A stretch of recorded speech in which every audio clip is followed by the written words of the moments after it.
What's up on YouTube? Coming at you with headlights. That's right.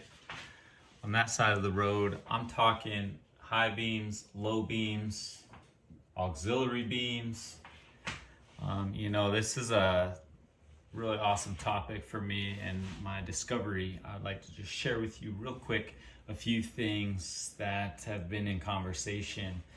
I'm feeling extra passionate right now. I have a little bit of energy from after a review, thinking about some of the people that matter most to me and wanting to get this information into their hands. So sit back for a minute and let's just go over a couple things. When it comes to high beams, they're great, but a lot of times they'll cut off your low beams, and if you have an HID, you'll wind up losing your headlights for about 5 seconds. They're going to be dropped down quite a bit on the warm-up. So if you're running HIDs on, say, your high beams or your low beams, if either one of those cuts out, there's a warm-up period. You'll notice as soon as you turn on your headlights, they go and then they kind of turn on, and maybe that's 5 seconds, whatever. But the fact is, you don't want to be blind for that period of time and limited in your view. So the best thing that I recommend is to run a relay. You can actually hook up, I believe it would even exist already, a YouTube. Maybe you could see how to build one real quick, or you could probably source one, honestly. And in the instance of having high beams that turn off your low beams, you're best off to have that not happen if you're running the HIDs on your low beams. And if you're running high beams, I recommend probably not the HIDs, because they do take that 5 or 10 seconds, especially if they're really cold, just to warm up and be at their full peak. And keep in mind, if you're gonna run 55 watts, that's great, but consider the K spectrum. It actually goes up in blue. So if you run say 5,000, which is what I recommend, at 55 watts, you're going to actually be with all white and the slightest hint of blue. If you jump to a 6, it's going to be noticeably blue, especially in comparison to all the oncoming headlights. You'll be the one guy with the blue headlights, even though you think they're more like icy kind of blue. So with the white at 5,000, it will have a little bit of blue at 55 watts. However, if you drop it down to 35 watts, you're actually gonna not really give that bulb its potential. In that instance, you'll actually see more yellow. Can I be with you in a second, please? Right, it's all good. I know, these are my friends. They love you too. Thank you. Sorry. So, where was I? Talking about the K spectrum. If you drop it down to a 4,500, 4,000, I think is the most common offer. You're looking at quite a bit of yellow. Definitely would want to run it. Come on, kitten. Jazz is outside. Just give her a minute and then you can go out. But I gotta finish this video, please. Excuse me. You come get in the video. I know you like attention. So let's get on with this. We're talking K spectrum.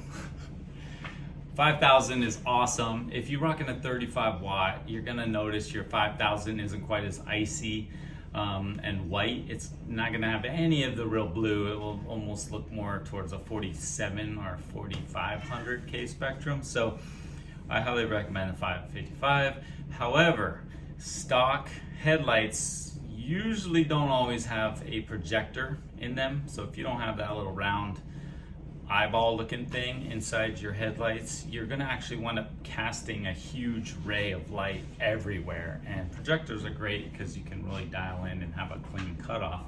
Now you can achieve a little bit of that, and I highly recommend you actually turn down your stock headlights. If you're running halogens right now with stock open, you can kind of look in your headlight and you see your bulb right there. You're going to be pitching a ton of light in the oncoming traffic, and you're actually going to create a shadow for yourself. There'll be a little bit of shadowing, especially if they wind up too high as you're trying to get rid of that shadow. So anything, turn them way down. You want to actually see the cutoff line and then kind of go from there. If you park in front of a fence, maybe 15, 20 feet out, just look at like an inch marking. Think of, you know, like a little segment of your finger. Make the slightest adjustment, turn around, look out into the flat horizon, and you should kind of see a cutoff line of where those headlights are, especially if you bounce on the back of your car, and you can kind of see like where that light beam is casted. And it's best to not be like up in people's eyeballs. So with that, you'll actually get better vision too. And I think you could probably appreciate that in time to come if you take a little bit of time to dial it in.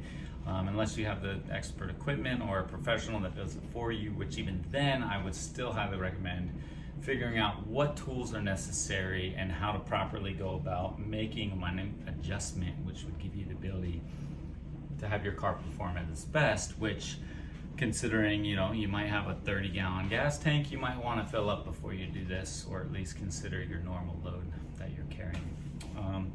Other than that, I recommend a metal ballast. Some guys are running HIDs with these slim ballasts. They're running them with plastic ballasts. They're composite. No, metal's metal. Get the real deal. Metal, full size. They're kind of honky, big, old school, but tried and true. I've been running these 15 some years, and even from back in the day, I've not had any issues. You can kind of tell the bulb will dim a little bit as it ages, which is natural. You can get a replacement. However, mount your ballast on the outside of your light housing, because if you actually put it on the inside, you're gonna create excessive heat, and you're actually going to benefit for a couple different reasons if you put it on the outside. So consider that. Accessibility. It might be a little easier if you drill a hole, get a grommet, and then some silicone of sorts, some fast drying. Marine adhesive is great. Just make sure it can handle freezing temperatures, and put a little glop of that on there. But other than that, some headlights on newer cars have a CAN bus system, and in that instance you would